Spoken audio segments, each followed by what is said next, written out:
policy 2.0 гэдэг энэ сургалт яваад 2 дахь эсэлтээ аваа сая дууссан. Эхний эсэлтийн маань 2 шав маань энд сууж байна.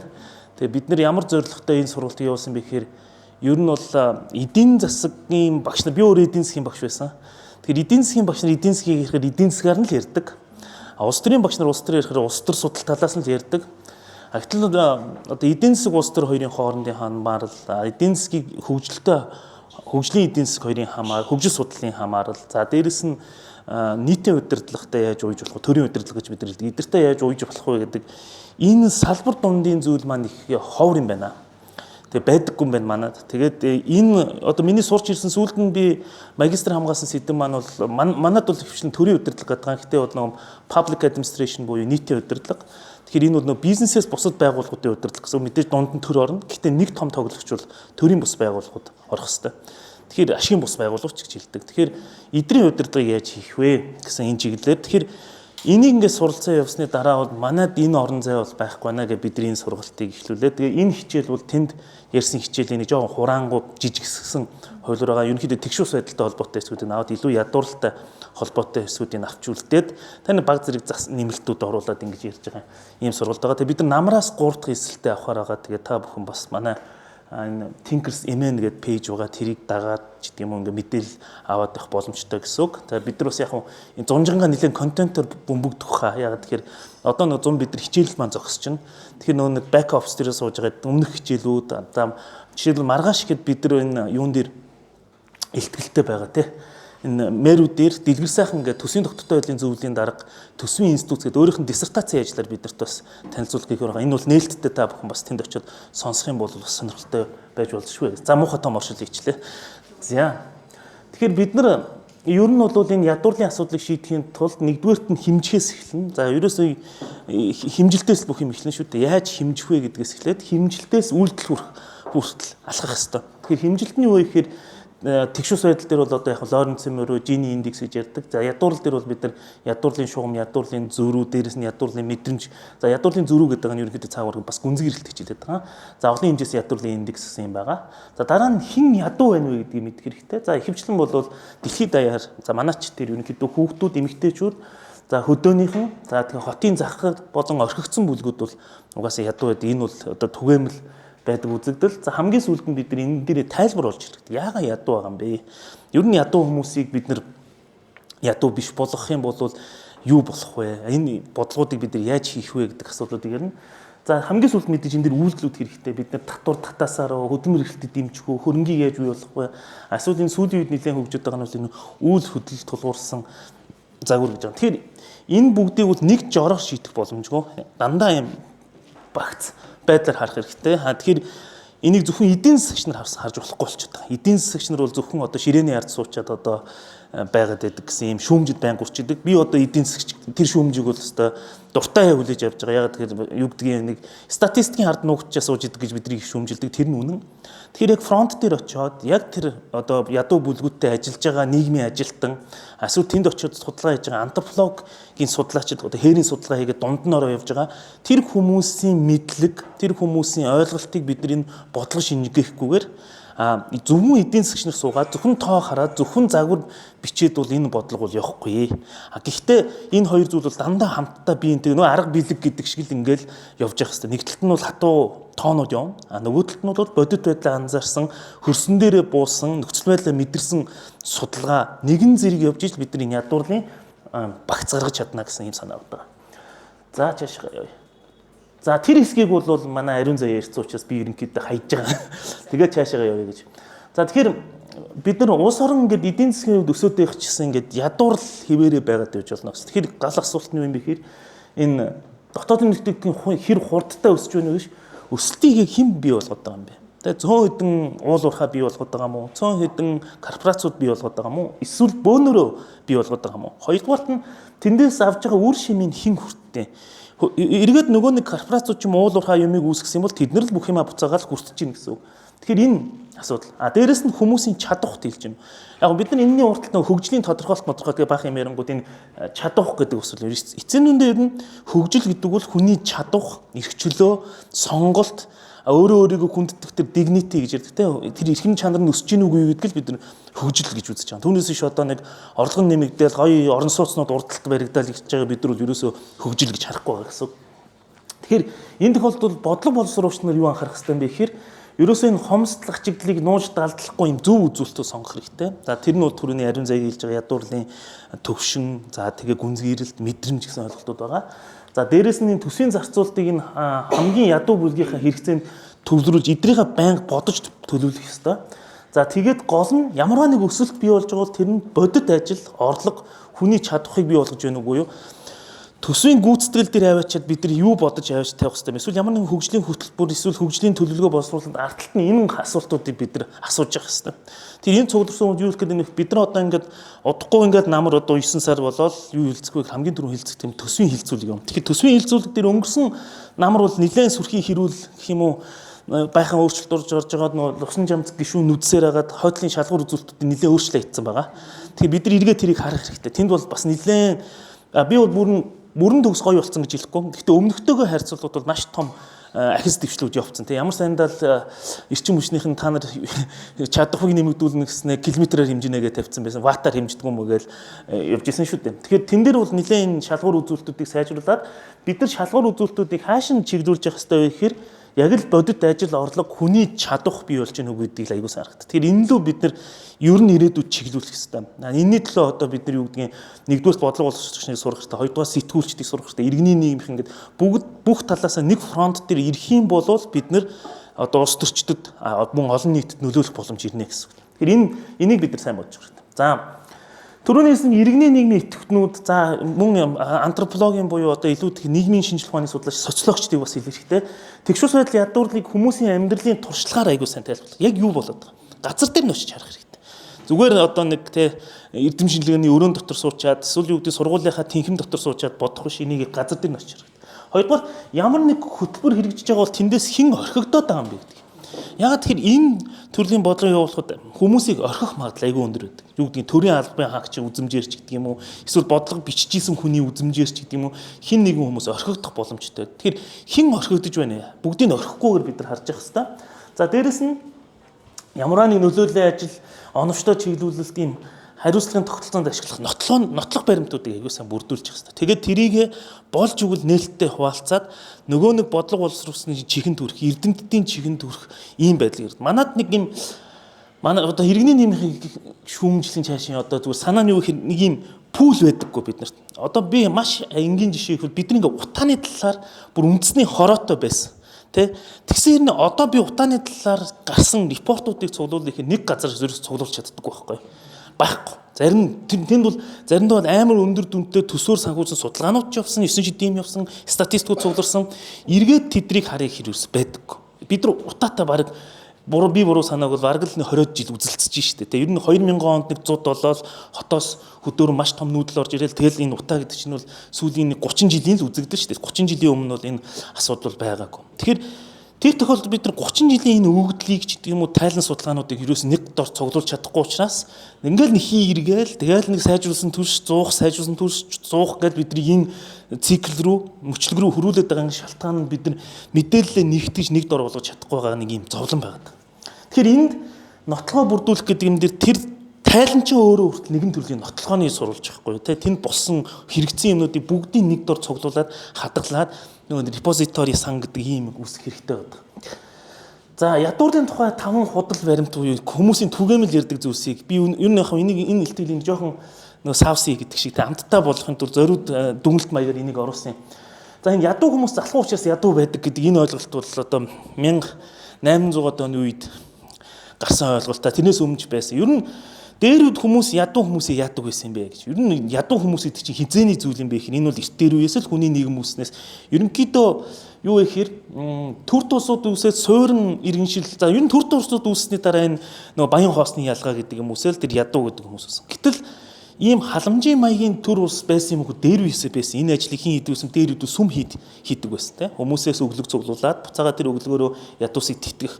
Бүр төрийн хэмжээнд гэвэл Монголын эзэнт гүрэнд энийг хийдэг байсан. Та нар Өгөөдөө хааны хийсэн ямиг нус товчон дээр яах юм бол 100 хон тутмаас нэгийг аваад тэрийгэ өнчин одоо үргэлжлэлийг тэтгэя гэдэг нус товчон дээр байгаа байхгүй. Тэгэхээр бидний энэ халамжийн гэж яриад байгаа энэ төрчин гэх юм уу энэ халамжийн гэж яриад байгаа зүйл чинь Чингис хааны үед байсан байгаа байхгүй. Тийм нэг шинээр үүсэл бид нар ингээл хавтгаарсан халамж гэдэг байгаа юм байхгүй. Энд чинь дээр үедээ байсан зүйл байх нэ гэж. Тэгэхээр бидний энийг аягүй санагдав. Тэгэхээр ядуу хүмүүс залхуу учраас ядуу байдаг гэдэг энийг бол маш олон 1901 онд ч гэсэн нэг том судалгаанууд баруунд хийгээд эцсийн дүндээ ер нь бол хүн ядуу байгаа нь бол ихэнх тохиолдолд энэ капиталист гэдэг юм энэ системийн улмаас ажиллаад ядуураад байдаг хүмүүс байдаг юм байна. Эсвэл уг хүний өөрийнх нь одоо юу гэдэг нөхцөл байдлаас болоод ч гэдэг юм уу те тэр ирүүл ахгүй эсвэл эзэмшсэн боловсрол эзэмших боломж байгаагүйгээс болоод ч гэдэг юм ядуурлын хавханд үлдчихдээ байна гэдэг ийм судалгаанууд гарсан байна.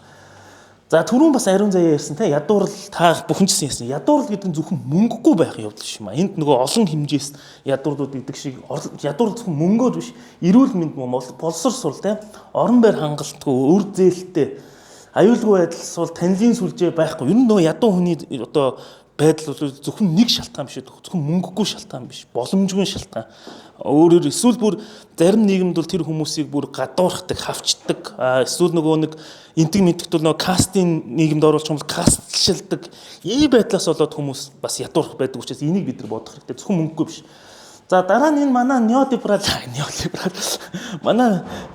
эдийн засгийн одоо хамгийн их хилдэг 3 дахь зүйл нь үгүй зүгээр бялуу хөрөхгүй байгаа юм бол тэг багтаад байгаа юм бол хэдүүлээ бялууга томсгочи буюу эдийн засгийн өсгөчи гэдэг энэ санааг хэлжсэн мөн. Эдийн засгийн өсөлт ядуурлыг автоматар байхгүй болгоно гэж. Гэтэл энэ бол ерөөсөө үнэн биш байгаад байгаа гэдэг эмпирик судалгаанаас гараад эдийн засаг хэдийгээр өссөн ч гэсэн нөгөө хуваарлалтын дээр очиод асуудал үүсчих юм бол энэ бол ядуурлыг бууруулах тал дээр их тийм сайн бодлого болж байгаа. Санаа нь юу гэхээр өсөлт бол тусалдаг. Гэхдээ хангалттай хэмжээнд биш. Өөрөөр хэлбэл тэр өссөн зүйлийг бид нар буцаагаад яаж хуваарлсан бэ? Буцаагаад бид нар нөгөө боловсрол, нийтийн эрүүл мэнд, нийтийн одоо дид үтц рүүгээ хуваарлж чадсан уу гэдэг ийм асуулт руу очиж байгаа гэсэн. За цаашаа. За дөрөвт нь энэ бол та нар одоо сошиалаар битүү сонсож байгаа л үгэл баг л та. Халамж хүмүүсийг бэлэнчлэх сэтгэлгээтэй болгодог. Хавтгаарсан халамжаас болоод Монголд ажиллах хүн олдохгүй байна гэдэг энэ өгүүлбэрийг одоо их сонссон баг. Тэгээ энэ бол тийм биш ээ. Юу вэ гэхээр одоо чинь хүүхдийн мөнгө өгөөд ажил хийхээ болчлоо гэдэг үг их дуулддаг байхгүй юу? Тэгэхээр та нар бодоо хүүхдийн мөнгө за 3 хүүхэдтэй айл байлаа гэж одоо 300 мянган төгрөг л аав тийм үү? 300 мянган төгрөг чинь Монгол улсад байгаа албан ёсны хөдөлмөрийн хөлсний доод хэмжээнээс 2 дахин бага штэ. 2-оос илүү дахин бага. Тэгэхээр тэрийг ингээд орлуулад ажиллахгүй байна гэдэг санаа өөрөө айгүй тийм эргэлзээтэй зүгээр маш энгийн логикоор ярьж шүү дээ 3 хүүхэдтэй айл дээр би яриад 300 мянган төгрөг тэгээд хөдөлмөр эрхлэхгүй байна гэдэг бол маш эргэлзээ. Өөрөөр хөдөлмөр эрхлэхгүй байх түмэн янзын шалтгаан байгаа. Маш олон гол хүчин зүйлүүд байхад тэрэн дотроос зөвхөн халамж л одоо хамгийн гол буруут ингээд нөгөө нэг цовдлоод байгаа явдал бол тийм үнэмшилтэй биш. Хоёрдугаар энэ дээр яг тийм эмпирик судалгаа байдаггүй. Яг ингээд халамжаас болоод энэ тэр тий одоо мөнгө тарааснаас болоод ч гэх юм уу хүмүүс ажиллахгүй байна, ажиллах сонирхолгүй байна гэдэг ийм байдаггүй. Эсвэргээрээ одоо түрүүний ариун заяагийн ихтгэл дээр гарч байгаагаас нөгөө залуучууд яагаад ажил эрхэлж хөдөлмөр эрхэлж чадахгүй байна вэ гэхээр магадгүй эзэмшин боловсрол нь ажлын байран дээр бэлэн биш байна уу? Энэ хоёрын хооронд зөрүү үүссэн үү? Эсвэл эрэлт нийлүүлэлт хоёрын хоорондоо тэнцвэржиж чадахгүй байна уу? Тэ баахан хуульч бэлдсэн эсвэл баахан нэгтлэн бэлдчихдэг. Гэтэл нөгөө компаниудын авч чадах нэгтлэн болон хуульчийн хэмжээ хязгаартай байх юм бол бид нөгөө бүтцийнхээ хувьд буруу юм хийцэн байгаа даа. Ихтэй сургуулиуд дээр эзэлтийнхээ тоон дээр нөгөө ихтэй сургуулиуд нь бол хөдөлмөрийн эрэлт талаа бодохгүйгээр өөрсдөө яаж оюутны сургалтын төлбөр цуглуулах вэ гэдэл оюутнуудыг эсвэлцэн байх магадaltaй байгаа байхгүй юм. Тэгэхээр эндээс болоод магадгүй тэр хүмүүс ажил олдох чадахгүй байна уу гэдэг асуудал байж болно. За хамгийн сүүлд нь боловсрал дангаараа ядуурлыг арилгаж чадна гэж бас их өөдрөгөөр төсөөлөх гээд байдаг. Гэтэл энэ бол бас тийм биш. Боловсрал бол зайлшгүй чухал боловч хангалттай биш ээ. Нөгөө нэг төрөний л асуудал шүү дээ. Зөвхөн боловсрал эзэмшүүлээд дээд боловсрал эзэмшүүлээд дээтэл нөгөө талд нь зохистой ажлын байр байхгүй. Хүүхэд асар үйлчлэгээс бол эрүүл мэндийн асуудалтай, ялгуурлалтай бүс нутгийн тэгшүүс байдал өндөр байх юм бол боловсролтой хүмүүс ч ядуу байх боломжтой, ажил хийж чадахгүй байх боломжтой гэсэн. Тэр та нар ядуурлын асуудал ярих нэг талаас их төвөгтэй ч юм шигтэй ингээд түмэн янзын утаснууд хоорондоо орооцолцсон юм боловч энэ дотор бас нэг тодорхой нэг та нарт нэг дүр төрхийг л өгөх гээд байгаа гэсэн. Өнөөдрийн миний лекцийн зорилго нь бол ядуурлын талаас мэдээж орооцолцсон олон утас байгаа. Тэрэн дотроос одоо гол утаснууд ч гэдэг юм уу та нар дотор харж болох зүйлсүүдийг л өнөөдөр харуулсан миний одоо туйлын зорилго болчиход байна. Нэг ядуур гэдэг бол одоо юу гэдэг чинь манайхын ярьдаг шиг мөнгө өгөө шийдэг чинь боловсрлоор шидэт саваагаар дохиод шийдэгчдэг гэж харж болохгүй. Энийн ардтал маш олон нийлмэл зүйлсүүд холилдсон байдгийн шүү гэдгийг ойлгох нь их чухал байна. За тэгэхээр бид нар ямар нэгэн өсөлтийн талаар ярих нь эдийн засгийн өсөлт яваад ангууд яг ямар ажлын байрнууд өсөж байна вэ гэдгийг аягүй сайн харах хэрэгтэй. За бага орлоготой бүлгүүд ямар нэгэн бүтээмжтэй салбар руу шилжиж гин үгүй гэдгийг мэдэх хэрэгтэй. За хүмүүсийн хөрөнгө ур чадвар дуу хоолой өснө нэмэгдэж гин үгүй гэдгийг шинжих хэрэгтэй. За тэгээд нөгөө нийтийн бараад буюу дэд үтс сургууль эмнэлэг нь хамгийн доод 10%-ийнхаа орлоготой хэсэгт хүрч чадж гин үгүй гэдгийг мэдэх хэрэгтэй. За ямар зүйлсийг бид нар статистикаас харж чаддаг вэ гэж. Жишээлбэл өрх доторх тэгшүүс хуваарлтыг бид нар статистикаас харж чаддаггүй. Өрхийн орлого гэж харждаг болохоос өрх дотроо эхнэр нөхөр хоёр орлогоо яаж хуваарлаад байна вэ? Нөхөр нь хамаг мөнгөний авчаад эхнэртэй юм хязгаарлахгүй байгаад дэвэл тэр тохиолдолд өрх гэдэг нэгжлэр нарахаар ядуурлын шугамаас дээш байж болох гэсэн тэр өрх дотор байгаа эмэгтэй ядуурлын шугамын доор орчдөг. Тэ за эрэгтэй ч байж болно хамаагүй. Заавал би эмэгтэй гэж юм шиг ихэнх тохиолдолд эмэгтэй байдаг учраас тэгээ ярьж байгаа шүү. Тэгэхээр энэ тохиолдолд бид нэр өрх доторх статистик дээр харж чаддаггүй энэ зүйлсүүдийг аягүй сайн бодох хэрэгтэй.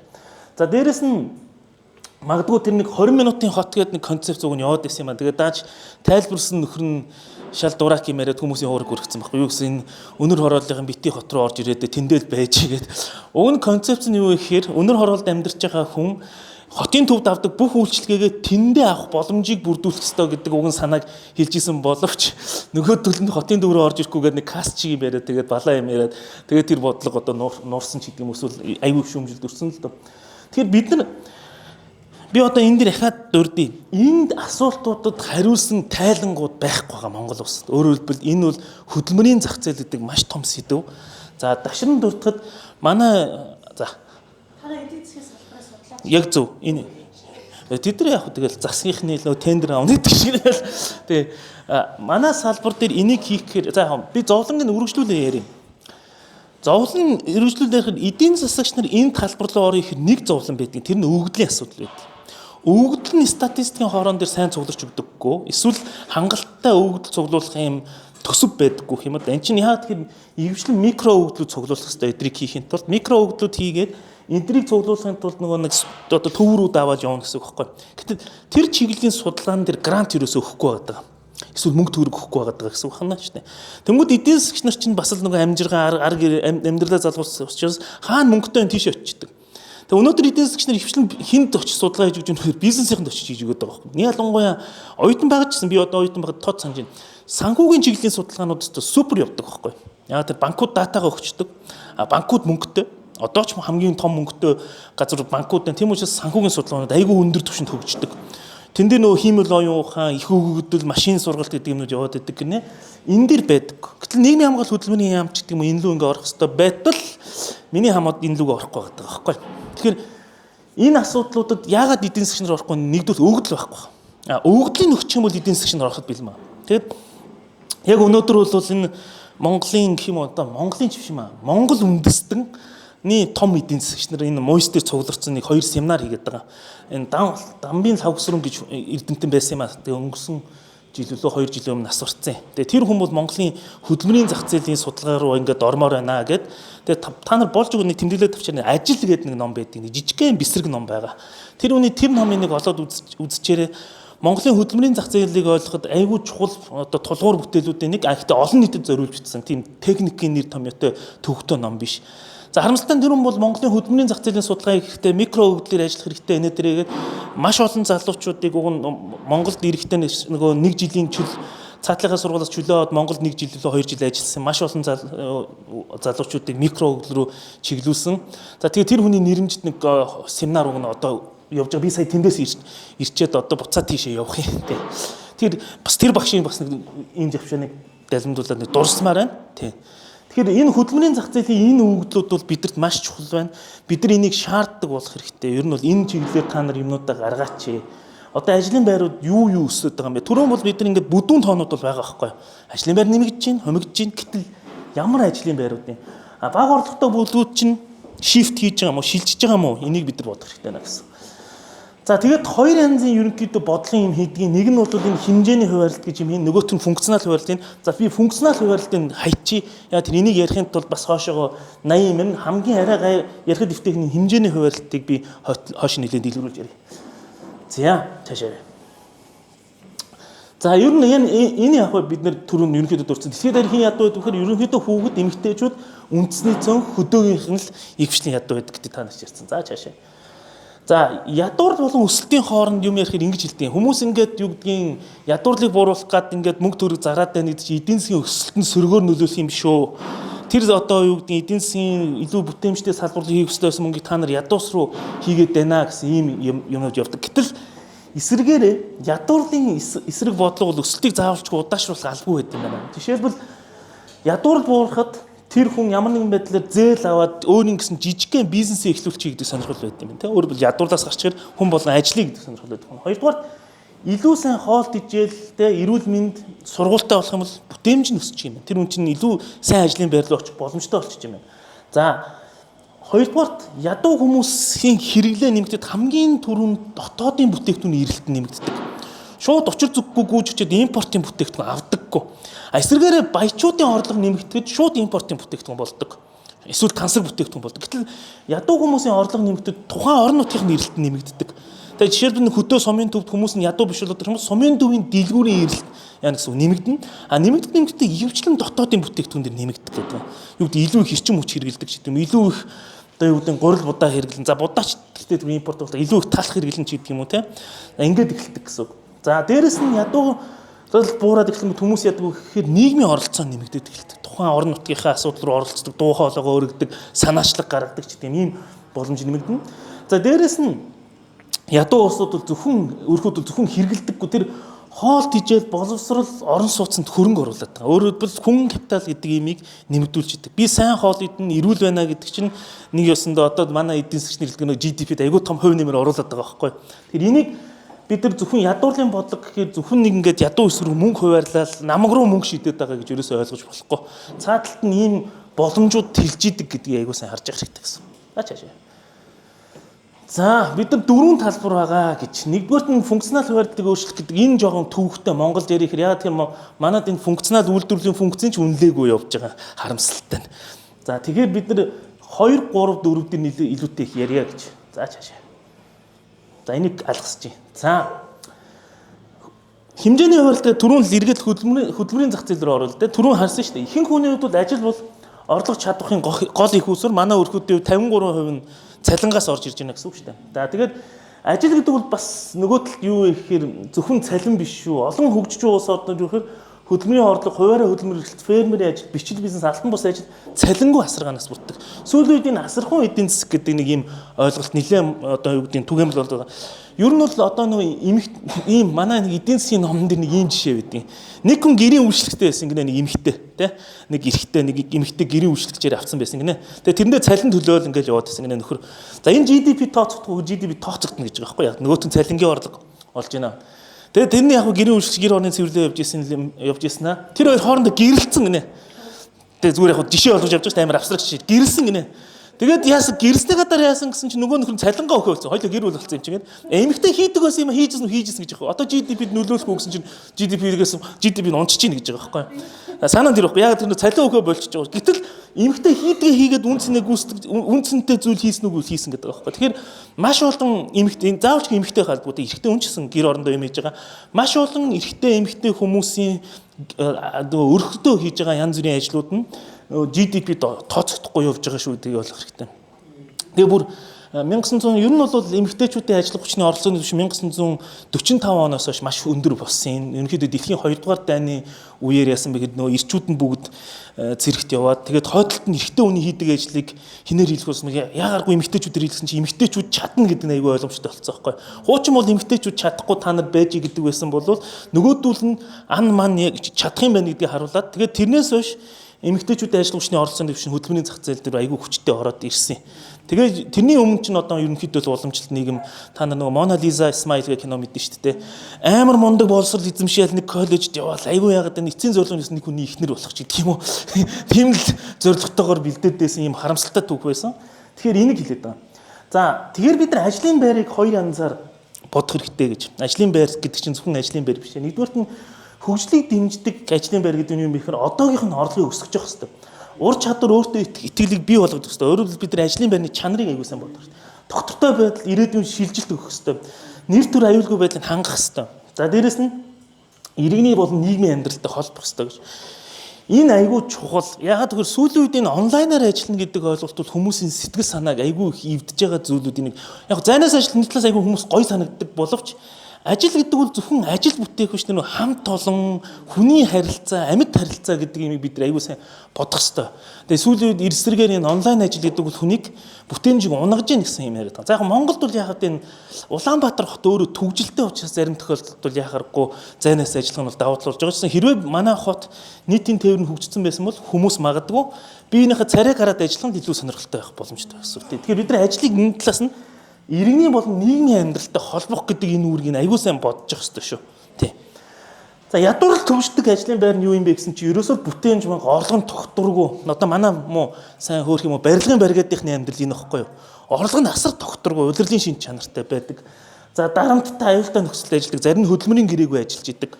За ур чадвар хөрөмтлөгдөхгүй, нэг л юм хийгээл ерөөсөө өсөн дивждэггүй, наймаалцах чадваргүй гэж байна. Нөгөө ажил олгогч нь айгүй хүчтэй гэсэн. Тэгэд энэ хүмүүсийг хамгаалах одоо боломж байдаггүй ийм тохиолдол явах гэж. Тэгэхээр энд бол бид нар дан ганц ажлын байр бий болох биш, энэ ажлын байрны чанарын асуудлыг аягүй сайн бодож байна. Ямар ажлын байрууд бий болох юм бэ? Тэгээ энэ дээрээ бид нар аягүй сайн судалгаанууд хийгээд ажлын байраа зөвхөн ажлын байр бий болох биш, ямар ажлын байр бий болж байгаа гэдэг дээр хүртэл статистикууд гаргаж явах хэрэгтэй. Харалтаа байхгүй байна. За хүн капитал дээр манай улс ерөнхийдөө 90-ад оны үед уг нь гайгүй байсан. Сүүлийн үед энэ боловсролын тэгш ус байдлын асуудал нэлээд үүсээд улсын сургууль болон хувийн сургуулийн асуудлууд гарч ирж байгаа. Гэхдээ бас их сонин штэ. ПИСА-гийн үр дүнг харсан чи хувийн сургуулийн дундаж сурагч, улсын сургуулийн дундаж сурагчаас доогуур гүйцэтгэлтэй байгаад байгаа шин. Тэгэхээр бид нар хувийн сургууль дээр бас асуудал байна уугүй үнэхээр байна. Тэ. Тэгээ энийг сүхэх юм бол одоо нөө Пандорагийн хайрцаг гэх чинь болох бах. Тэгээд дуусах шиг нөө далаа гэдэг чинь дуусахгүй. За та бүхэн бол энийг одоо надаар хэлүүлдэг мэдж байгаа учраас би ялгсан. За дараа нь бид нар энэ бизнес эрхлэх болон төсвөрлөх чадрыг үүсгэх тухай асуудал яригдаад байгаа. Энэ санхүүгийн капитал гэж. За би та нарт нэг түүх ярьж өгье. Нарантуул зах дээр өдрийн мөнгө хүлэгч нар гэдэг хүмүүс байдаг байсан. Өдрийн 1% хүүтэй буюу жилийн 360%, сарын 30% хүүтэй. Энэ бол амар том баггүй. Жилийн 360% хүү гэдэг чинь амар шул одоо мүлжлэгтэй юм чинь. Тэгээ энэтэй манай улсын цагдаа нар очиод ч дийлдэггүй байсан, нарантуулын захиргааныхан үзээч дийлдэггүй байсан. Сүүлдээ би зүгээр альбан бус сурвалжаас дуусах хойтлон солонгосын мафийн хүртэл оролцсон байсан гэсэн тийм сонсч ирсэн мөнгөнийх нь. Сонирхолтой нь тэр нөхдүүд маш хурдан хугацаанд алга болсон. Тэгээ өдрийн мөнгө хүлжсэн нөхдүүд алга болсон. Яаж алга болсон гэж бодож байна та нар? Яг төстэй. Тэнд юу утсан бэ гэхээр банк ус санхүүгийн байгууллага явж утсан. За Монголын нэг банк ус санхүүгийн байгууллага очиод сарын хэдэн үе блэ? 13 баха тийм. Сарын 13% хүүтэй зээл өгч гэсэн. Өөрөөр хэлбэл тэнд байсан хүмүүст бид нар юуны боломж олсон бэ гэхээр санхүүгийн капиталд хүрэх боломжийг олгосон. Бид нар яг банк ус санхүүгийн байгууллагыг хараад гэл да муу саншуулагч динэ тэрэ гэдэг ч гэсэн мөнгө хүлэгчтэй харьцуулахад эднэр бол нэгдүгürt ном ёсоор ажиллаж байна, хуулийн дагуу ажиллаж байна, хоёрдугаар улсад татвараа төлж байна, гуравдугаар санхүүгийн зохицуулах хороо гэдэг байгууллага хянагдаж байгаа учраас банкны хүрч чадахгүй байгаа газар үнэхээр хүрч чадж байгааг харж байгаа. Тэгээ сүүлийн та нар анзаарч бол ломбард гэдэг зүйл барыг байхгүй болсон байна. Тэгэд орон зайг нь юу эзэлсэн бэ гэхээр банк усууд очиж эзэлж байгаа байхгүй. Тэгэхээр энэ бол манай нийгмийн нэг үзэгдэл шүү. Тэгэхээр бид нар энд юу хийх гэдэг вэ гэхээр санхүүгийн их усүрт нь хүмүүсийг хүргэх ёстой гэдэг санаа багтаа. Та тодорхой хэмжээнд бол банк усууд хүрж байна. За дээрэс нь яг нөгөө бичил жижиг дунд үйлдвэрлэлийг дэмжих зорилгоор банкуд дээр янз бүрийн юмнууд бол явж байгаа. Энэний хүртээмжийг бид нар аягүй сайн бодох ёстой. За яг дэлхийд дээр бол их алдартай жишээ нь болохоор Грэмин банк гэдэг нэг жишээ байдаг. Гэтэ Грэмин банкн дээр шүүмжүүч байд юм да. Тий. Грэмин банк гэдэг эмэгтэйчүүдэд төвчлэн зээл өгдөг юм жижигхэн бичил санхүүгийн юу байж байгаа. Тэгээ тэрнийг үүсгэн байгуулсан өөрөө бас Нобелийн шагнал аваад байсан нэг тийм тохиолдол бий. За дээрэс нь бид нар бол нийгэм улс төрийн дуу хоолой чухал юм аа гэж байгаа. Энэ дээр хэний хэрэгцээ бодлогод орох вэ гэдэг асуудал байгаа байхгүй.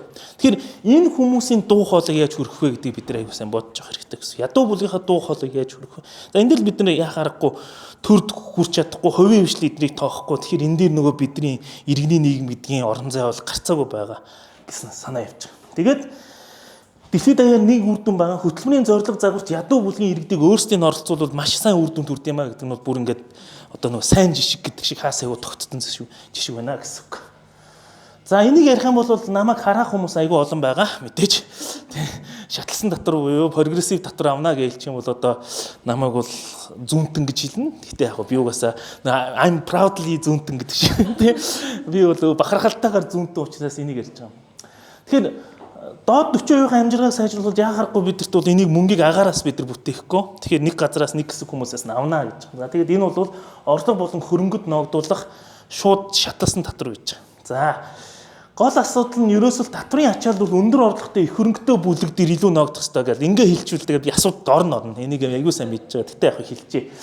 Санаа нь юу вэ гэхээр энэ бол яг ингээд өндөр орлоготой хүмүүсийг та нар тэ амжилттай яваа хүмүүсийг хөдөлмөрсөн хүмүүсийг зулгаах чинь гэж хэлнэ л дээ. Гэтэ бид нар энэ дэр нэг юм ойлгох хэрэгтэй. Энэ бол нийгэм учраас одоо хүссэн үсээгүй энийг хийхээс аргагүй. Хоёрдугаар бид нар энэ ядуу байгаа байдалтайгаа ингээд удах юм бол энэ нь бол бидний яг тэгшүүс сүлийн байдлын бүлэг дээр ярьдаг те. Энэ байдлаараа ингээд бид нар салах юм бол нийгэм өөрөө тогтворог бол. Тэр үед нөгөө баян байна уу ядуу байна уу хамаагүй өөрөө бид нар их замбраагүй нийгэмтэй болох учраас энийг бид нар тохируулаас аргагүй. За энийг амжилттай хийж байгаа улс орнууд тэтэ төрөг зөндөө байгаа. Тэгэхээр манай хэд орлогоо үйл явсны дагуу сайжруулж чадчих дараа нь татвар явуулах. Yes. Хоёр тэр эрсдэл нь энэ дээр явж байгаа гэсэн үг. Ядуу болон дунд орлоготой хүмүүсийн орлого хэрэглээ бол илүү ил тод байдаг. Харин цалингаас шууд суудгалчдаг байхгүй юу? Ер нь бол хөдөлмөр эрхлэгч нар бол мөнгөндөө хүрхээс өмнө төр бидний мөнгөнд хүрчиж байгаа шүү дээ. Бид нар мөнгөндөө хүрхээс өмнө төр хүрчдэг байхгүй юу? Нийгмийн даатгалын шимтгэл хүн амын орлогын албан татвар гэдэг юм чинь манусийн мөнгө гар дээр ирэхээс өмнө аль хэдийн суудгачдаг гэсэн үг. Гэтэл баян хүмүүс орлогоо бүрэн тайлбарлахгүй татвараас зайлсхийх боломж нөлөө эрх мэдэл өндөртэй байгаа даа. Хувь хүний орлогын албан татварыг 1% болгоход хамгийн их хожих хүмүүс хэн гэдгийг та нар мэдж байгаа тийм. Хувь хүний орлогын албан татварыг 1% болгоно гэдэг нь ердөөш тийм гадаасаас айгүй гой сонсогдож байгаа. Гэхдээ энэ бол эргээд төсвийн орлого дээр очиод асуудал тарина. Нэг ялангуяа орон нутгийн төсвийг хувь хүний орлогын албан татвараас бүрдүүлж байгаа. Орон нутгийн төсөв тасалдах юм бол төсөв хинт хуваарлагдахгүй гэхээр нөгөө нийгмийн нэг хязгаар дээр байгаа хүмүүст очдог мөнгнүүд бүгд байхгүй болно гэсэн үг байхгүй. Гэтэл хязгаар дээр байгаа хүмүүс буюу доод орлоготой хүмүүс чинь угаасаа хүн амын орлогын албан татварыг төлж байгаа мөнгө нь жоохон байхгүй. Тэгэхээр энэ бодлогын үр дүнд ер нь эцсийн дүндээ хэн хожигдох вэ гэдгийг бид нар айгүй нарийн бодож нийгмийн нөлөөллийн судалгааг хийхгүйгээр татвар буурхна гэж алга ташаал гэх юм бол энэ бол асуудал. Энэ бол асуудал. Нэмүртгийн албан татвар шүү байдал. За. Яг энэ дээрээс логик гардаг гэсэн. Тий. Хүний өсвөрийн тодорхой хувийг ардтан байдаг татвар авах гэдэг нь тэгэхээр өмчөж байгаа нэг. Тий. Тийм учраас шалтгаан татвар яаж гэж шүү. Тий. Тэгээ харин одоо бид нар харин юу руу орно шүү дээ. Нэгдэлт нь бид нар шудраг байх юм уу шудраг басан. Өөрөөр систем өөрөө шудраг ус байдал үүсгэсэн юм бол тэр системийн шудраг ус байдлыг бид нар яаж залруулах вэ гэдэг асуудал байна шүү. Түрүүний эхэнд хэлэхдээ гэсэн шүү.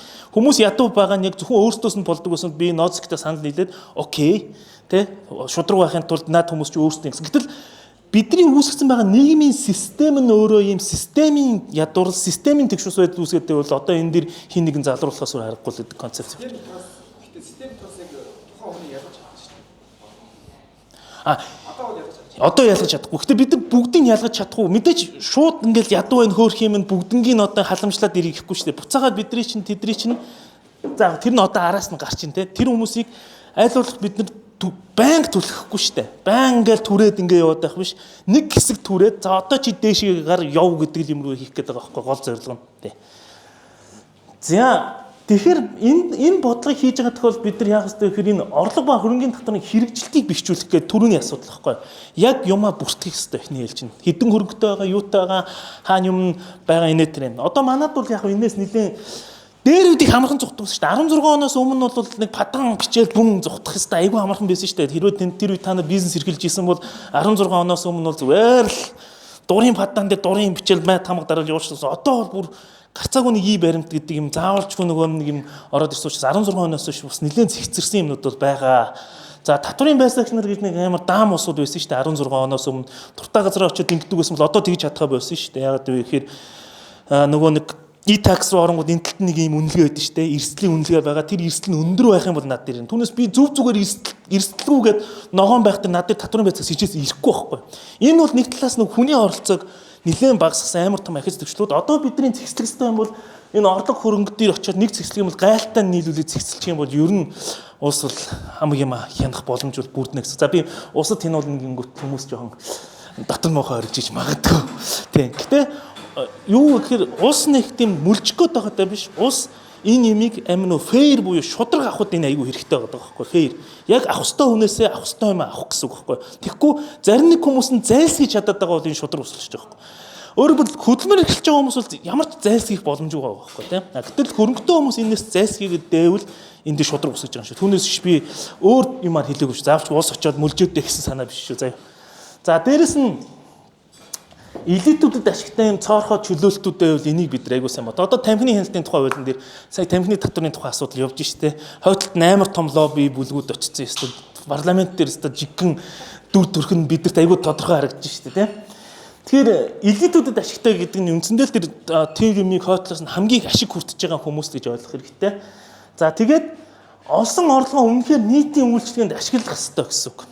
Өөрөөр би ийм хэмжээний татвар цуглуулсан буцаагаад энийг бордюр руу хийж болохгүй шүү дээ. Эсвэл хамаагүй андлын хөшөө рүү хийгээгүй. Энийг чинь би буцаагаад яг юу хийсэн бэ гэхээр тэр дид үтс рүү чи хийсэн шүү гэдгээ тэрэн дээрээ ил тод байдлаа хангах хэрэгтэй. Өөрөөр хэлбэл төсвийн орлого тал бол за окей. Төсвийн зардал тал айгүй харанхуй байгаа. Сая нийслэлийн төсөв бол өстой жиггэн хар нөх. Нийслэлийн төсвийг хар нөх гэдгийг бол амар олон удаа би хэлж ирсэн. За сая хар нөхний нэг хэсэг барааг нь харахад л зүгээр ямар аим шиг улсын төсвийн алдагдлаасаа илүү том алдагдaltaй нийслэлийн төсөв баталсан.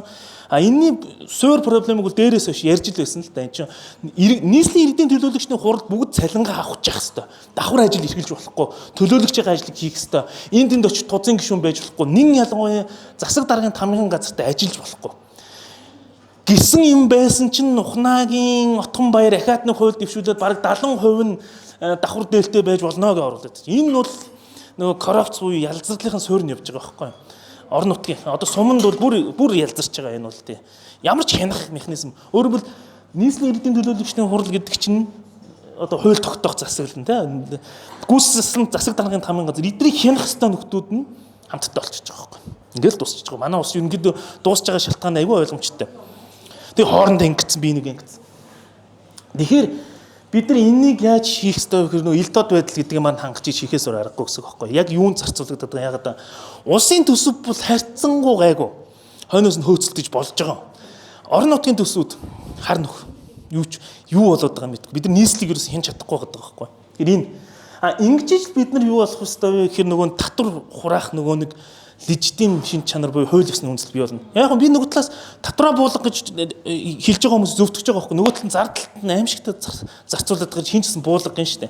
Гэхдээ буулга гэж байгаа хүмүүс юу ойлгох ёстой вэ гэхээр буусны дараа хэн хамгийн их алуулах вэ гэдгийг уг нь бодож явах ёстой байхгүй. Хамгийн их алуулах улсууд нь бол хамгийн доор байгаа хүмүүс. Хэрвээ та нар тэр хүмүүсийн талаар бодож чаддаг бол хамаагүй нөгөө буулга гэж чадах чинь ерөнхийдөө полисагаар сурсан хүний хараал энэ багхгүй юу? Ойлгож байна уу? Полисагаар сурсан хизээч одоо нөгөө нэгжид генерасыг 100000 гартаа гэдэг шиг полисагаар сурсан ямарваа нэг бодлого ороход тэр нийгмийн бүх бүлэгт яаж тусах вэ гэдгийг бүгдийг харах ажилтаа болдог. Зөвхөн дундаж хүнд биш. Нэг ялангуяа полисыг сурсан хүмүүс хамгийн доотлын бүлгүүдийг дандаа харж идэг гэсэн. Яа тэгэхээр тэр бодлогод хөдөлгөхөд хамгийн их нөлөө авах энэ бүлгийнхэнд нөлөөлөх нөлөөллүүдийг аягүй сайн хардаг учраас бодлого дээр нэлийн тийм одоо юу гэдэг юм бэ? Нэг талаас аягүй хэцүү л дээ. Төсвийн мөнгө тэр доод хэсэг дээр очиж исэн мөнгнүүдийг хамгийн түрүүнд татдаг байхгүй. Төсөв дээр эрх мэдэлтэй хүмүүс өөрөө хамгийн гол нь тэр юм барьж үлдэхийг зорино гэсэн үг. Өөрсдөндөө авдаг юм нэг юм онгой байдсан шүү дээ. Нөгөө нэг ихнэр ингэ сууж байсан шүү дээ. Ашгүй архины мөнгө өсчиж гээд яасан чинь архичин нөхөр нь орж ирсэн. Идэх талх нь буурна гэдгийг ойлгохгүй байх жилдэг. Энэ концепц واخхой юу? Архичин нөхөр бол архиа уудгаараа уuna. Архиндаа мөнгө зарцуулдгаараа зарцуулна. Тэр архиндаа мөнгө зарцуулаад архиных нь үн өсөж шүү дээ. Талхныхаа мөнгийг л багасгадаг واخхой. Тэгэхээр яг энэ концепц төрийн төсөв дээр явж идэг учраас бид нар татвар буурлаа гингүүт төр тансаглалаа зогсооно гэдэг боломжгүй байхгүй юу? Төр хизээ тансаглалаа зогсоохгүй. Төрийн тансаглалыг зогсооход бид нар орлого талд нь биш зардал талд нь очиж алдах хэрэгтэй байхгүй юу? Бага өөрөөр зэвсгээ бид нар буруу илдээ буруу тийш чиглүүлээд байгаа байхгүй юу? Орлого руу чиглүүлэх ер нь төсвийн орлого руу чиглүүлэх нэх онц биш. Бидний хамгийн анхаарах хэрэгтэй төсвийн зардал. Зардлыг өстэй ямбитл хянах хэрэгтэй. Зардлын хойноос өстэй жинхэнэ үхэж байгаа юм шиг хойноос нь явж явах хэрэгтэй. Ер нь бол тэгжиж зардал талыг бид нар цэгцэлчих юм бол за одоо бид нар орлого талд нь бууруулах уу өсөх үү гэдгийг нь ярьж болно гэсэн. За тэгэхээр энэ дэр нэг үг байгаа. Шудраг татвар буюу яг зөв хураах хэрэгтэй. Дээрээс нь найдвартай нийтийн үйлчилгээ бол дахин хуваарлт хийх легитим байдал гэж байгаа. Тэгэхээр дахин хуваарлтыг хийх үндсэн шалтгаанууд энэ шүү л гэж байна. Манайхан энийг алдчихад байгаа байхгүй манай төр. Манай төр энэ байдлаа алдчихад байгаа байхгүй. Нэгдүгээр татвараа шудраг босруулж байна. Хоёрдугаар найдваргүй нийтийн үйлчлэгээ үйлчлэгэн дахин хуваарлт хийх чадахгүй төр болчиход байгаа гэсэн. Гэхдээ бид нар энэ байдлын зөвшөөрөө за төр дахин хуваарлтаа хийхгүйгүүл тэг хин хийх гэдэг асуудал орж ирэх байхгүй. Хин энэ асуудлыг буцаагаад цэгцлэхгүй гэдэг асуудал орж ирсэн. Тэгэхээр санаа нь юу вэ гэхээр энэ хичээлд ирсэн би эхнээс нь хэлдэг нэг үг нь гэхээр аливаа нэг нийгэм сайжрыг гэвэл оролцож байгаа бүх субъектууд нь сайжрах хэрэгтэй. Хувийн хвшлэн сайн байх хэрэгтэй, иргэдэн сайн байх хэрэгтэй, төрөн сайн байх хэрэгтэй. Түүнээс биш энэ гурав бие бинийгээ оролдог гурван зүйл биш байхгүй. Энэ гурав биентэй хоршдог гурван зүйл байхгүй. Тэгэхээр манайхан юу гэвэл бас хувийн хвшил орж ирээ сахиусан тэнгэрүүд бүгдийг шийдчихнэ гэж ярьдаг. Эсвэл нөгөө талд нь айгүй коми те юу гэхээр төр өстө бүх асуудлыг бүнгээ шийдчихнэ гэдэг. Энэ эсвэл иргэний нэгэн бүгдийг шийднэ. Арайч юм хүн байхгүй байх шиг хамаа гэхдээ. Зүгээр яг нь арайч тийм зоригтой иргэний нэгэн байхгүй байх шиг гэхдээ. Тэгэхээр энэ гурав иргэний нэг иргэн төр хувийн хвшил гэдэг энэ гуруулаа сайн байх хэрэгтэй. Гуруулаа балансаа хийх ёстой газар өөрсдөө хийх юм хийж ижил нийгэм чинь зөв дэшигээ явахгүй. Түүнээс аль нэг нь амар доминант тоглогч болоод бол дангаараа нэг айхтар гоё болчихгүй гэдэг санаа явж байгаа. За жаашаа. За энд нөгөө ядуурлын хэсгийн бодлого дээр ярьдаг юмнууд байна. За мөнгө болон хүнсний шилжүүлгийн асуудал ярьж байна. За нэг ялангуяа шуурхай тусламж шокоос хамгаалах хүүхдийн сайн сайхан байдлыг дэмжихэд бол энэ шилжүүлгээр чухал байт юм аа гэж. Тэгээ энэ дээр бол судалгаа байгаа. Сая Дэлхийн банкны хамгийн сүүлийн репорт дээр яасан бэ гэхээр ковидын үеэр тэгшүү соёлын ядуурлыг бууруулахад манай улсад хамгийн үр дүнтэй нөлөөсөн бодлого юу вэ гэхээр хүүхдийн мөнгө гэж байгаа байхгүй. За хүүхдийн мөнгийг хараадаг амар олон хүмүүс байгаа. Тэг хүүхдийн мөнгөнд дургүй хүмүүс байгаа. Хүүхдийн мөнгийг хараадаг хүмүүс юу гэж хэлдэг вэ гэдэг. Хүүхдийн мөнгө хүчингүүд ажил эрхлэгээ болцсон. За энийг бол худлаа гэдэг нь бид ихэнд ярьсан шүү дээ. 300 мянган төгрөгийн төлөө хөдөлмөр эрхлэхгүй байгаа хүн гэдэг бол маш цөөхөн. Яг байгаа үйл байгаа. Мэрсэр маш цөөхөн. Магадгүй 1000 өрхийн асуудал. За хүүхдийн мөнгө тараасны дараа чи нэг сумаар яваад үзээч гэж намайг гэдэг байхгүй юу? Эсвэл гэр ороод яваад үз. Тэнд битүү архиж байгаа юм. Тийм би мэдэж байна. Тэнд хэдэн архиж байгаа юм. За окей 100 хүн архиж байгаа гэж үү те. Зүрхэл асуу байхгүй. Чи хүүхдийн мөнгө аваад хүүхдтэй гурил будаа авж байгаа эцэг эхчүүдийг тоолоотгоо гэдэг байхгүй. Тэр нь бол тэр нэг 1000 архи ууж байгаа нөхдөөс хэдэн 10 дахин олон байхгүй. Өөрөөр хэлбэл зөвхөн харагдж байгаа зүйлээрээ бид нар энийг хэмжиж болохгүй гэдэг санаа байхгүй. Тэгэхээр Дэлхийн банкны судалгаа бол нөгөө квинтил регрессгээ юм хийсэн. Орлогын янз янзын бүлгүүд дээр тэр хүүхдийн мөнгөний эффект яаж ийнэ вэ гэдэг бүгдийг судалсан байгаа байхгүй. Тэр судалгааны та бүхэн хараарай. Тэгээд ер нь бол энэ хүүхдийн мөнгө гэдэг чинь сая ковидын үеэр бол манай улсыг жинхэнэ унахаас хамгаалсан амар хүчтэй бодлого байсан юм байна. Яг тэр чинь яг ковидын үеэр 100 мянга болгосон шүү дээ хэмжээг нэмээд. Тэгэхээр энэ тохиолдолд бол бид нар энийг чинь бүр дэлхийн бол сайн бодлого гэдэг байгаа шүү дээ. Энийг айгүй сайн бодлогосон. Манайхан дотор болохоор хараагаад байгаа байхгүй. Халамж тараасан гэдэг. За. Тийм байсан тий. Тэгээ эмэгтэйчүүд бол хөгжлийн асуудал дээр айгүй чухал та. Аав руу н орчвол бас эрсдэл өндөртэй л да тэр чинь. Яг дунд дунджаар аав руу орчвол жоохон эвгүүлтэй төрөний ярьдаг тий. Яг би бүх аавуудыг хэлээгүй шүү. Дунджаар ярьж байгаа шүү. Дундаж аавын тухай асуудал ярьж байгаа шүү. За. Окей. За сайхан хадуурч байна тий. За дараагийн хаслаад. Дараа нь болохоор яадаг вэ? Ажлын оролцоог дэмжлэг гэдэг юм. За энэ манаа дээр бол нэг байхгүй байх шүү хамаа. Манаа дээр байхгүй. Юу гэхээр хүмүүсийг яг вэ гэхээр тодорхой хэмжээнд ажил хийх юм бол бид нар та нарт юу өгөө? Тэгээ татаас өгөө гэж. Манаа дээр бол энэ байхгүй. Гэтэ энэ дээр асуудал юу юм бэ гэхээр ийм үнцэн багтай ажил өгөх эсвэл нэр төрийн сэвтэх тийм ажлууд байж болно. Тэгээ энэ нэг тиймний ажил хийдэг. Гэхдээ манад энэний асуудал байдаг гэхээр мандтаа надад хичээлд ирээдсэн тийм. Хөдөлмөрийн биржээс хүн ирчингүүт хөдөлмөрийн биржээр дамжаад ажилд орчингууд тэр хүнийг гадуурхаад байдаг гэсэн тийм байгаад байгаа байхгүй юу? айн нөө тий.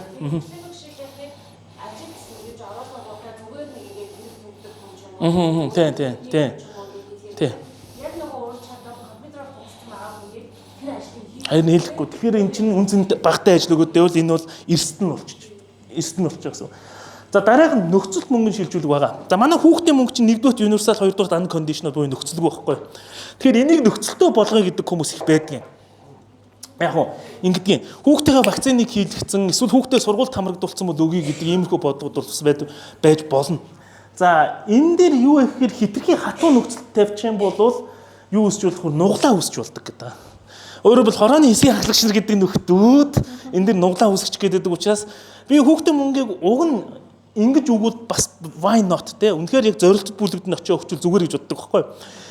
Асуудал нь юу юм бэ гэхээр манай улсын засаг захиргааныхын төгс биш байхгүй. Тийм учраас нуглааны асуудал үүсгэж байгаа универсал өгчих гэдэг байгаа байхгүй. Одоо яах вэ? Тэгэхээр тэр нь бол золиосынх нь хэсэг нөхгүй. Манай төрийн чадахгүй байгаагийн хэсэг.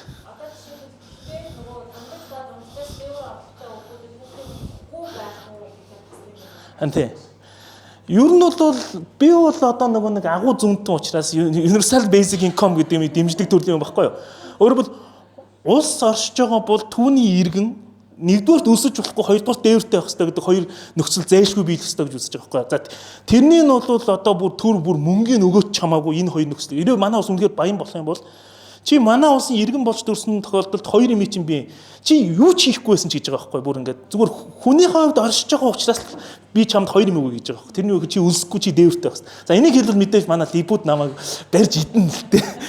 Би энээс болж угаасаа бариулж идүүлнэ. Гэхдээ цаад санаа нь юу гэхээр ямарваа нэг хүн дээр хамгийн доотлын нөө safety net буюу аюулгүй торыг татаж өгч яах гэсэн үг байхгүй. Өөрөөр хэлбэл тэр хүн хийж стресстгэргүй байдал руу буюу ямар ч байсан энэ хүн өсөж өгөхгүй юм байна. Ямар ч байсан энэ хүний толгой дээр дээвэр байх юм байна гэдэг хоёр нөхцөлийг хангаж байгаа. Тэгээ мэдээж зүгээр тэжээгээ суулгаад байхгүй ш нөхрийг айл болох амбаардаж ажил хийлгэх, ажил мэргэжийг эзэмшүүлэхийг зорино. Гэхдээ яаж ч унлаа гэж чиний доотлын унах төвшин энэ гэдэг имийг л өөрөөр хэлбэл энэ бол нөгөө бидний үндсэн хууль дээр тавьсан хүмүүнлэг иргэний арчсан нийгэм гэдэг юм чинь тэр хүмүүнлэг нь энэ юм болов гэж би бодоод байгаа юм л да. Гэтэ буруу бодож ч магадгүй. Зөв хүмүүнлэг гэдгийн цаад санаа нь юу гэхээр зүгээр л төрснийхэн төлөө гэж байгаа байхгүй. Чи зүгээр л хүн байгаа төрснийхөө төлөө нэг дээвэртэй байх хэрэгтэй байна. Тэгээ нэг идэх хоолтой байх. Ямар нэгэн байдлаар энэ чинь бидний нөгөө тогтвортой хөгжлийн зорилтын нэг чинь номер 1 нь тэр шүү дээ. Хин ч өлсөж болохгүй гэж байгаа шүү дээ. Энэ ч өлсөж болохгүй. No hunger. Тэгэхээр тэрнийг ядаж хангаяа л гэдэг санаа байгаа байхгүй тий. Ажил хийхгүй байсан ч хүн өлсөж болохгүй гэдэг санаа хэлэх гээд байгаа. За ингээ хэлбэл бас жоохон шудраг бус санагдаж болох байх л та. Тий. За дараа нь бид нар санхүүгийн бичил үйлчлэгээнүүд байх хэвээр. За энийг бол түрүүн дурдсан. За дээрэс нь зорилтод нэн ядуу бүлэг рүү чиглэсэн бодлого байх хэвээр. За энэнийг хийхин тулд хамгийн хэрэгтэй юм бол маш нэгт хэрэгжилт шаарддаг бодлого. Энэ дээр бол төр дангаараа бол ажиллаад чаддаггүй. Зайлшгүй энэ дээр бол энүүгээр мэрэгсэн иргэний нийгмийн байгууллагуудтай хамтраас гаргаваа гэж. Энэ юу гэхээр ядуу хүмүүсийг ингээд нөхцөлөдөө аваад үзсэн өдөр болгон санхүүгийн дарамт стресс за ихэвчлэн дуу чимээтэй газар амьдарч идэг. Өөрөөр хэлбэл замын хажууд ч гэдэг юм иймэрхүү байдал. За дуу чимээ агаарын бохирдол. За энэ бол ойлгомжтой. За тэгээ чаавас дутуу нойртой ер нь бол өвдсөн байдаг. За ирээдүйд айцтай тулгарсан байдаг учраас энэ хүмүүс төвлөрөл ой санамж төлөвлөх чадвар гэдэг юмнууд нь муудчдаг. Дундаж хүнээс хамаагүй доогор байдаг. Тийм учраас шийдвэр гаргахтаа юу гэхээр сөргөөр нөлөөлчдөг гэдэг. Хитрхи сэтгэл хөдлөлт авчдаг юм. Эсвэл айцтай автаа шийдвэр гаргахчдаг гэдэг юм. За тэгээ муу шийдвэр гаргаснаас учраас ядуу байгаа ш. Ядуугаасаа болоод муу шийдвэр гаргах буюу хоёр талт хамаарал байгаад байна гэсэн санаа байхгүй. За энэ тохиолдолд бид нар энэ дээр юу хэлэх гээд байна вэ гэхээр ядуурлын ямар нэгэн хөтөлбөр хэрэгжүүлж байгаа тохиолдолд аль болох энийг энгийн ойлгомжтой айц төрүүлэхгүй даахад хэлбэрхэн болох хэрэгтэй. Өөрөөр хэлбэл тэр бодлогын дизайн гэдэг юм аягүй сайн бодож хэрэгтэй гэсэн. За тэгээд жишээлбэл юу яах вэ? Өргөдлийн маягтыг хэлбэршүүлэх хэрэгтэй гэж. Тийм нүсэр өргөдлийн маягтууд ерөөсөө байжлах маш энгийн өргөдлийн маягт байх хэрэгтэй. Сая чинь нэг юм хэлтэй болсон шүү дээ. Нэг төрийн юун дээр цахим гар үсгтэй яах хэрэгтэй. Тэгээ бүр нэг хэвтрийн хүн очиод хуруугаа дарахж очив. Энэ бол нөгөө бодлого айгүй буруу дизайнтай явсан. Үгүй бол төрийнх нь нуглаа үсгээд байгаа гэдэг хоёр юмний айл нэг. Нэг нь бодлогын дизайныг анханаас нь буруу хийсэн. Эсвэл тэр бодлогыг хэрэгжүүлж байгаа нөхдүүд хүн суртал гаргасан. Энэ хоёрын айл нэг.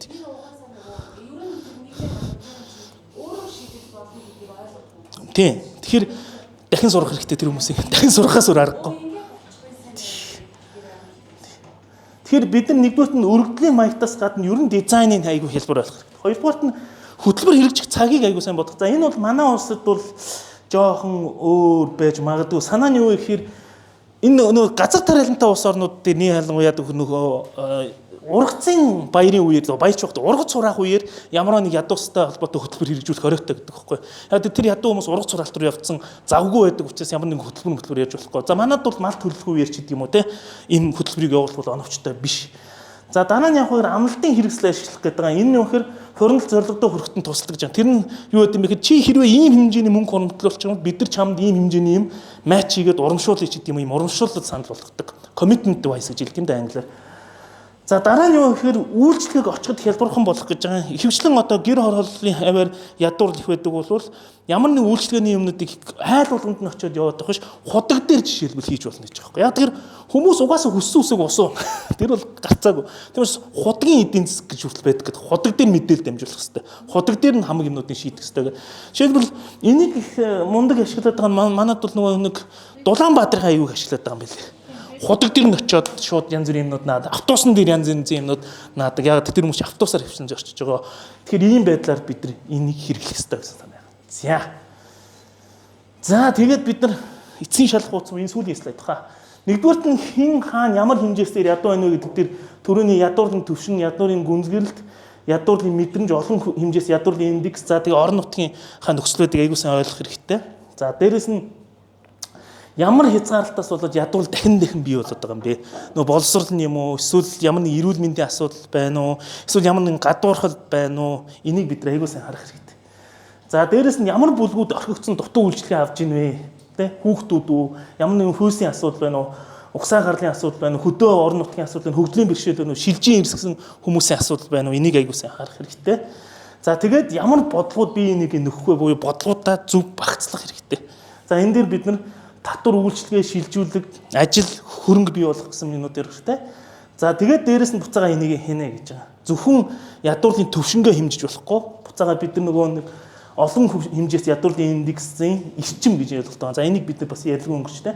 Энэ юу гэхээр олон хэмжээс ядуурлын индекс яаж ажилладаг вэ гэхээр эхлээд нь үзүүлэлтүүдэд харж байгаа тодорхой нэг индексээс доош ончингууд олон хэмжээтэй индексээр ядуу гэж үзээд дараа нь тэр чинь 10 үзүүлэлт байгаа. 10-ыг хэддээр нь нөгөө тэр хүн хангагдаж чадаагүй гэдгийг үржүүлээд тэргээр нь бид нар юу гэхээр эрчим гэдэг юм тавьчихдаг. Хаанаас нь үрждэг гэсэн үг байна шүү дээ. Тэгэхээр олон хэмжээс ядуурлын индекс эрчим нунж гинөө гэдгийг аягүй сайн харж явах хэрэгтэй. Манайд энийг бол сүүлийн үед хэмжих гээд үзээд л ах шиг байна тий. Энийг тасралтгүй хэмжээд бүр их нарийн датанууд өгөх хэрэгтэй л дээ. Судлаач нар орё гэх юм бол энэ дэр бүр газар зүйн өгдлийг авж байгаа. За тэгээ бүр их нарийн яриул нөгөө автобусны буудлаасаа хэр хол вэ гэдэг чинь хүртэл аягүй их нөлөөлдөг гэдэг байгаа байхгүй. Автобусны буудал худгаасаа хэр хол вэ гэдэг бол хүмүүсийн амьдралд нөлөөлдөг гэдэг байгаа байхгүй. Бид нар бодоход бол нэг тийм энгийн юм боловч те. Тэгээ нөгөө гэр хорооллын хашаа байшин зардаг байшин дээр чи худаг буудалтайгаа ойрхон гэдэг үг бичээд байгааг та нар ойлгож байна шүү дээ. Худаг буудалтайгаа ойрхон гэдэг чинь асар том давуу тал байгаад байгаа байхгүй юу. Тэгээ зорчих, усаа авах хамгийн чухал хэрэгцээ чи ус шүү дээ. Тийм учраас тэрийг авах гэдэг юм уу энэ юмнуудыг ойлгоход айгүй чухал байдаг. Тэгэхээр худаг буудлаасаа холдох тусам юу болж ийн вэ гэдэг. Энэ байрлалуудыг бид нар айгүй сайн хараад тэгээд өгдлүүдийн цуглуулж чадах юм бол ер нь бид нар энэ ядуурлалтай үзэлцэхэд нэлээд сайн зэвсэгтэй болно гэсэн үг. Хэмжих ёстой, онцлох ёстой. Тэгээд зөв бодлого буюу багц бодлого гаргах ёстой гэдэг ийм санаа байна. За ингэж болчихж байгаа хаа. За баярлалаа. Бааброо яриад шүү дээ. Манай ядуурлал авто улс орнуудын ядуурлаас эсвэл зүүн Азийн улс орнуудын ядуурлаас шал өөр зүйл. Тодорхой хэмжээнд тийм. Гэтэ одоо тэднэртэйгээ юм төстэй болж эхлэх гэдэг юм. Яагаад өөр зүйл байсан бэ гэхээр манайх ч өөрөө нэгдүгээр коммунист эдийн засагтай байсан. Коммунист нийгэмтэй байсан учраас нөгөө коммунист нийгэм ч өөрөө эгалитариан буюу тэгштгэх нийгэмтэй байсан учраас харьцангуй тэр юм байсан. Хоёрдугаар бид нар хөдөө аж ахуйд тулгуурсан эдийн засагтай байсан учраас би танад нэг жишээ хэлье. Үлгэр. Үлгэр дээр юу гардаг вэ гэхээр Орос ардын үлгэр дээр ядуу хүний юу төсөөлдөг вэ гэхээр хэрвээ та нар Оросд үлмэл орох оронгоо очих аяггүй гэж хэлдэг байхгүй. Орох орон байхгүй, очих аяг байхгүй. Монгол ардын үлгэр дээр ядуу хүнийг яд төрсөлдөг гэж 5 хар ямаатай. Тэгээ нэг хар гэртэй. Ойлгож байна. Тэ, омгосноо хоньны нэг морьтой. 5 хар ямаатай орох оронтой нэг морьтой нөхөр Орос тийм үү өмд Солонгост очих юм бол энэ бол дундаж давхар байхгүй. Ойлгож байна. Эсвэл өөр баяндаа орно. Ягаад тэгэхээр Солонгос нэг хүртээ хүн чинь амар баян гэж үздэг байсан байхгүй юу? Энд бид нар сэтгэлээний зүрх байгаад байгаа байхгүй юу? Тэгэхээр өөрөөр нь манай энэ нүүдэлчин Монгол улс бол ядуурлаа гэх тийм хэмжээнд байсан буюу нөгөө нэгдүгээр хүн ам цөөхөн, хоёрдугаар хүн ам сэрэг сууршдаг, гуравдугаар мал аж ахуйтай байсан учраас бид нар бол тэр зүүн даацын ядуучуудтай харьцуулахад энтгийн ядуучуудтай харьцуулахад арай өөрөө. Гэхдээ одоо бид нар энэ үгээгүй ядуурл баян хоосны ялгаанд хит их холдох тусам тэнд ажиглагддаг нэг хорооных буюу ужгарсан ядуурлын шин чанар бол биднэрт өөрөлд ядуурл өвлөгдөх хэдэн үеийн турш өвлөгдөх гэдэг юм гарч ирээд байгаа байхгүй. Та нар бодоод үзэх юм бол одоо би өөрийнхөө аавын жишээг авъя л да. Манай аав бол Завхан аймгийн Төддөө сумын нэг өнчин хүүхэд байхгүй. Гэхдээ тэр хүн яасан бэхээр социалист нийгмийн буйнаар гэх юм уу Германы Дрезден их сургууль сурах боломж олгосон байгаа байхгүй. Одоо бид нар хөдөөний ядуу айлын өнчин хүүхэд барууны сургууль руу явах боломж хэд байх вэ гэж бодох юм бол энэ боломж өмнөх нийгмийнхтэй харьцуулахад илс багассан байхгүй. Тэр эн чинь л бидний нөгөө нэг нийгмийн тэгшүүс байдал маань яах гээд байна гэдэг асуудал явах гэдэг. Тэгэхээр тэр үед бол мууцаач хүмүүсийг нөгөө нийгмийн мобилити буюу хүмүүсийг дээш нь доош нь хөдлөх юмнууд айгүй хүчтэй ажиллаж исэн гэсэн үг байхгүй. Одоо тэр бол байхгүй болоод ядуу хүмүүс ядуу байдал дээр түгжигдэх магадлал ихсэж байгаа байхгүй. Энэ л жоохон аюул болчиход байгаа. Өөрөлд аав ээж нь ядуу байгаад хүүхэд нь ядуу. Тэгээд ач зээнэр ядуу байх магадлал өндөрсөж байгаа байхгүй. Хуучин бид нар нөгөө 70 жил боловсролч гэдэг юм эсвэл улс тэр боломжийг олгосон байгаа байхгүй. Тэр хүүхдийг явуулъя гэдэг боломжийг олгосон байгаа байхгүй. Яг нь ерөнхийлөгчийн илгээлт бол би бол бакалаврт хүмүүсийг явуулах жоохон. Тэгээ энэ бол тусдаа асуудал болчихчихсан. Манай улс зүгээр яг боловсролын бодлого тал дээр бол би бол PhD-д айгүй олон хүн явуулах хэрэгтэй байгаа бид нар гадаад руу. PhD-д хүмүүсийг явуулаад тэнд нь хэдэн жил ажиллуулад буцаагаад их сургуульд багшлна гэдэг гэрээтэйгэр ч юм уу эсвэл шинжлэх ухааны институтэд багшлна гэдэг гэрээтэйгэр хоёрдугаар энд ирэхтэн тэр хүний нийгмийн баталгааг гаргаж өгөө явуулмаар байгаа. Зөвхөн миний бодлоор ер нь мастерч оюутан явуулах нэг онц биш. Зөвхөн докторт гэж гүрийгээд жинхэнэ тархины докторт явж байгаа чинь нэгдүгээр доктор тэнцэж байгаа чинь ер нь тархины бядтай нөхөр тэнцэж байгаа гэсэн үг байхгүй. Хоёрдугаар тэрийг дуусгаад ирж байгаа гэдэг чинь баруун доктор хамгаална гэдэг чинь тоглоом биш байхгүй. Гендажиж хамгаалж ирнэ. Аргалах боломж байхгүй шүү дээ. За Орос биш шүү. Оросд бол удлаа. Манай ерөнхий сайд чи Оросд PhD хийсэн гэдэг байгаа шүү дээ. Оросоор ярьдаг гэж. Тэгэхээр тэр нөхөр тэр бол удлаа. Энийг битгий янз бүрийн юмд оруулаа. Тэгэхээр бид нар яг барууны төлөөлшрөгдсөн эсвэл Японы ч юм уу энэ тим сургуульд докторт хүмүүсийг явуулаад буцаагаад тэр хүмүүсээ их сургууль болон одоо юунуудад ашиглах хэрэгтэй болчиход байгаа байхгүй. Тэгэхгүй бакалаврт хүүхдүүдийг явуулчихэр жоохон болохгүй байгаа юм аа. Энэ бол жоохон дими болчиход байгаа. Дими болчиход байгаа. Зүгээр бакалаврт хүүхдүүд явж болно тий. Янз бүрийн одоо бусад улсын засгийн газрын тэтгэлгүүд байна шүү дээ. Японы Момбушо байна. Нөгөө Унгарийн стипендиум Хунгари юм ч гэдэг юм энийг аваад бол явж болно. Гэхдээ улс өөрөө тэрэн дээр мөнгө зарцуулаад явуулах бол зүгээр миний бодлоор докторт хүмүүсийг явуулах нь илүү дээр гэж боддог.